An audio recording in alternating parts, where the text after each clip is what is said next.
Hello students, today's video is titled Positive and Negative Numbers on the Number Line. And this is a very short lesson because it's a pretty easy lesson. So let's get right into it. I'm actually going to use our packet, page 2, as our notes for this video. So I want you to look at the top here. And whether you have your packet or not, it doesn't matter. You can just follow along here, sit back, relax, and enjoy. The first two bullets that are here for us to look at say the following. The first bullet, positive numbers are greater than 0. Positive numbers are bigger than 0, while negative numbers are going to be less than 0. Now, up until now, you've dealt mostly with positive numbers, right? So where would you ever see negative numbers in the real world? Well, let's take a look at a few examples. Number 1, a company loses $345,000. Can you imagine? The trigger word that makes me think that this has something to do with a negative number is the word loses. So I'm going to circle that. If a company loses this much money, and you want to represent that loss as a number without the sentence, then you would write a little negative sign and then 345,000. That represents a $345,000 loss. That's what that negative does. They're going to take that money away from whatever money they have. Let's look at the next one. Number 2, Jacob owes his dad $5.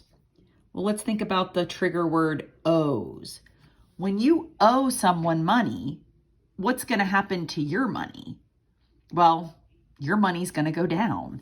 So to represent that sentence with a number, Jacob owes his dad $5. That means he's going to lose. Jacob is going to lose $5. So we say that as -5.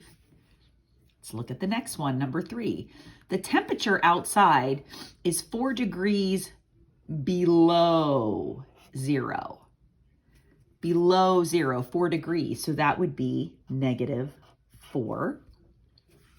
And finally here, a football player lost 10 yards on the play. The word here is lost. If you lose 10 yards, you would have your 10 yards, but you lost them. So you put a negative in front. So these are just a few examples of where negative numbers pop up in the real world. Words like loses, owes, below, or lost. The final note I want to make on this video is right here. A number line can accommodate both positive and negative integers. Really want to key in on this word here. Up until now, you've just called numbers numbers. Well, numbers can be separated into different groups. One of those groups is integers. These are special kinds of numbers. So let's see what the definition is. The definition of integer. It's a whole number, so that's important. And what's nice about that is it's not no decimals, no fractions, no mixed numbers. It's a whole number. But that whole number can be positive, negative, or 0.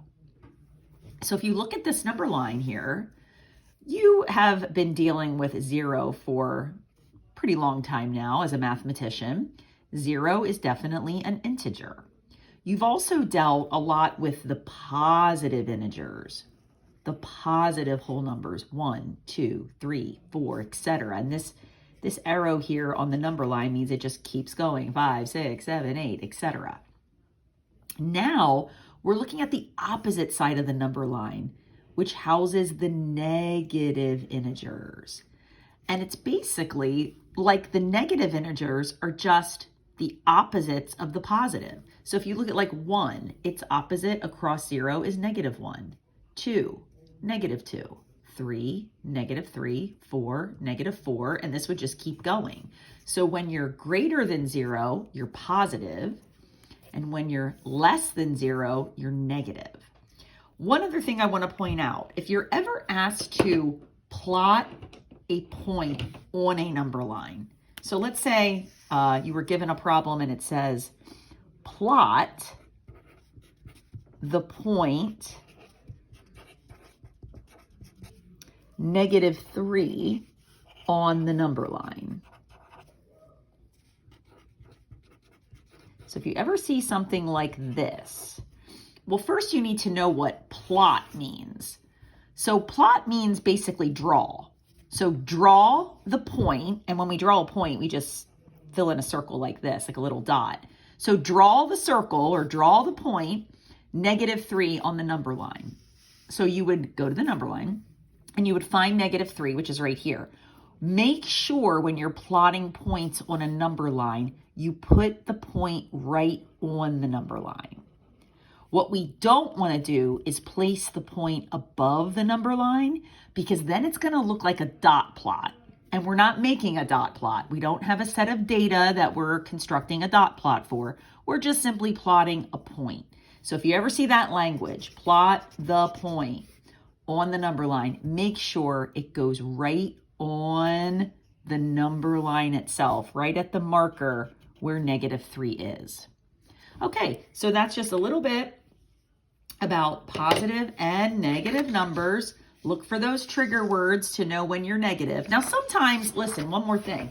Sometimes you won't be negative. Sometimes you're just going to be positive.